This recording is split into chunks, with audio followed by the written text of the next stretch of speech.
இன்றைக்கி ஒரு sweet recipe. இது என்னோட ஓன் ரெசிபி தான். நானே செஞ்சு பார்த்தேன். நல்லா இருந்துச்சு. அதனால உங்களுக்கும் ஷேர் பண்ணலான்னு தான் ஷேர் பண்ணுறேன். 1/2 லிட்டர் பாலை நல்லா சுண்ட காய்ச்சி அதில் கொஞ்சமாக கஸ்டர்ட் பவுடர் மிக்ஸ் பண்ணி இந்த மாதிரி காய்ச்சி எடுத்துருக்கிறேன். கூடவே கொஞ்சம் தேவையான அளவு சர்க்கரையும் சேர்த்துட்டு ஒரு பாக்கெட் ப்ரெட் எடுத்துருக்கிறேன். அந்த ஓரத்தையெல்லாம் கட் பண்ணி எடுத்துக்கலாம்.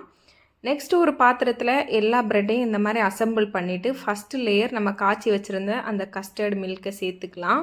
ப்ரெட்டு ஃபுல்லாகவே அது முங்குற அளவுக்கு ஊற்றணும். ஊற்றுனதுக்கப்புறமா செகண்ட் லேயரும் இந்த மாதிரி ப்ரெட்டு ஓரத்தையெல்லாம் கட் பண்ணி எடுத்து வச்சுருக்கிறேன்.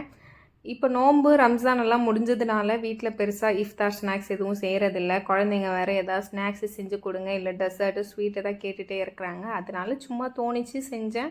நல்லா தான் வந்துச்சுது.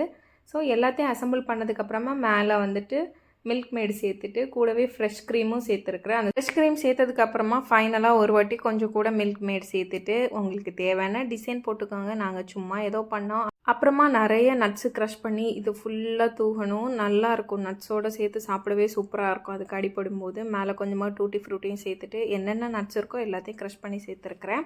இதை வந்து குறையாமல் 3 to 4 ஹவர்ஸாவது ஃப்ரிட்ஜில் வைக்கணும். அது செட் ஆகணும். நானும் ஃப்ரிட்ஜில் வச்சேன். ஆனால் எங்கள் வீட்டில் இருக்கிற யாருக்குமே பொறுமை இல்லை. அதை ஃபுல்லாக செட் ஆகக்கூட விடலை. உடனே எடுத்து சாப்பிட்ணுன்னு சொல்லிட்டு ஓப்பன் பண்ணி திருப்பியும் செட் பண்ண வச்சாச்சு. ஆனால் டேஸ்ட்டு வேறு லெவலில் இருந்துச்சு. ட்ரை பண்ணி பாருங்கள்.